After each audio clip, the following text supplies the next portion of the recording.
ఏం పరిస్థితి రాష్ట్ర ప్రభుత్వంలో కాంగ్రెస్ పరిపాలన సంవత్సరం చూసావు కదా, ఎలా అనిపిస్తుంది? ఏం లేదు, రాష్ట్ర పరిపాలన ఏం లేదు. అబద్ధం చదువుతున్నావు నువ్వు. బ్రహ్మాండంగా జరుగుతుంది, ఎటు చూసినా నేను మార్పులు చేర్పులు. అసలుకి మార్పు అనేది ఏడున్నది నాకు చెప్పండి. మార్పు ఏడున్నది? ఉన్నది ఉన్నట్లు ఉన్నది. తెలంగాణ తల్లి విగ్రహం మారలేదా ఏంది? ఏంది? రాష్ట్ర గీతం మారలేదా ఏంది? గదేం మార్పు చేసినవు నువ్వు? చేసింది ఏంది నువ్వు? ముందు ఉన్నది మేము తప్పు చేసినారా వాళ్ళు? టీఎస్ ని టీజీగా మార్చలేదా? అది ఇప్పుడు టీఎస్ అయితే ఏమైనది, టీజీ పెడితే ఏమైంది చెప్పు నువ్వు? నువ్వు మార్చుడు అది పెద్ద ఇదే. మార్చవలసిన అవసరం ఏమున్నది? టీఎస్ ఉంటే ఏమైనది? టీజీ మారవలసిన అవసరం ఏమున్నది? ఇప్పుడు త్వరలో మేము ఆటోలు కూడా తీసేస్తున్నాం రాష్ట్ర సిటీలోంచి, మరి అది కూడా మారిపోయాగా. ఆటోలను తీసేస్తే నిన్ను తీసి కూడా బయటికి వేస్తారు సిటీ అవతల ఆటోలో. పెద్ద పెద్ద కట్టడాలు కూల్చేస్తున్నావు. నేనేం చెప్తున్నానా, నువ్వు ఆటోలను తీసేసినావు అనుకో, హైదరాబాద్ లో ఉండే ఆటోల్లో ఏమో అవలాలు గారు నిన్ను కూడా తీసి సిటీ అవతల పడేస్తారు. ఇవన్నీ మార్పులే కదా. ఏం మార్పు అన్నా? వాళ్ళు ఎదురు రైతులని జైల్లో పెడుతున్నావు. జైల్లో పెడతాడు. మరి ఎవరన్నా ఇప్పుడు మేము మాట్లాడుతున్నాం చూడు, ఎట్లా మాట్లాడిన మాట మమ్మల్ని కొండ కూడా ఇప్పుడు అరెస్ట్ చేపిస్తాడు.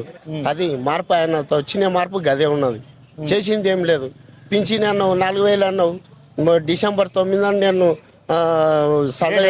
సీఎం అయిపోయింది. డిసెంబర్ కూడా అయిపోయింది. 9 అయిపోయింది. 100 రోజుల్లోనే పరిపాలన మొత్తం విస్తరిస్తా ఉన్నారు కదా.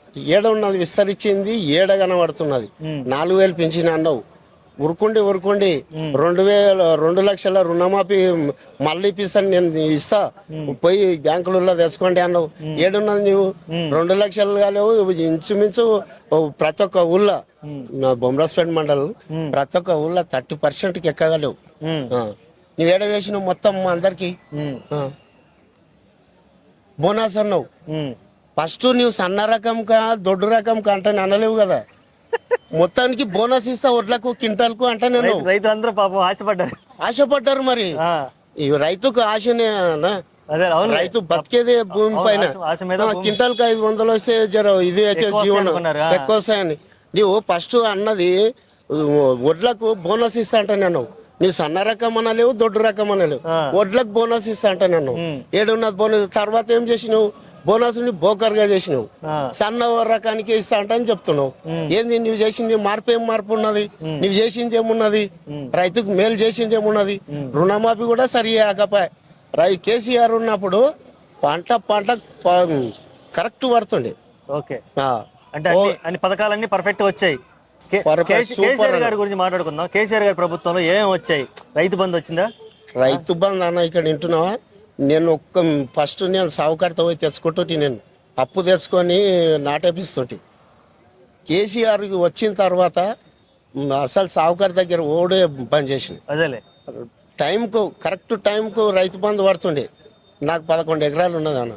11 ఎకరాలకు పైసలు పడుతుండే. మొత్తం లాగోడు పెట్టుకుంటే, మందు తెచ్చుకుంటే, అన్ని విధాల సూపర్ ఉండే అన్న. అదేలే రైతుకు మేలు చేసినాడు అంటే ఏకైక ముఖ్యమంత్రి కేసీఆర్. కళ్యాణ లక్ష్మి, అప్పట్లో కళ్యాణ లక్ష్మి గర్భిణీ కిట్లు వచ్చాయి, బతుకమ్మ చీరలు వచ్చాయి. నువ్వు కళ్యాణ లక్ష్మి అన్నావనా? కళ్యాణ లక్ష్మి 1,00,000 రూపాయలు గోల్డ్ ఇస్తా అంటారు. తులం బంగారు లేదు, కళ్యాణ లక్ష్మి లేదు. మార్పు ఇంకెక్కడ ఉన్నది? నువ్వు చేసిన మార్పు ఏడ ఉన్నది? మరి ఏం చెప్పాలనుకుంటున్నావు? అసలుకి ఓటేసి మోసపోయారా, లేకపోతే 4 సంవత్సరాలు వాళ్ళు వేసిన నేనైతే వేయలేను. చెప్తున్నా, వేసిన వాళ్ళు అయితే చాలా గొడవ అంటే ఏడుస్తున్నారు. ఓటేసిన వాళ్ళు కూడా ఏడుస్తున్నారు. ఇప్పుడు పంట అయితే రైతు బంధు మళ్ళా సంక్రాంతి అయినాక వేస్తా అంటున్నావు. సంక్రాంతి తెలియదు, మళ్ళీ డిసెంబర్ వచ్చేది కూడా తెలియదు. నువ్వు వేస్తామన్నది నమ్మకమే లేదు ప్రజల్లో. అటువంటిది ఇది అయిపోయింది నువ్వు చెప్పిన మాటలకు.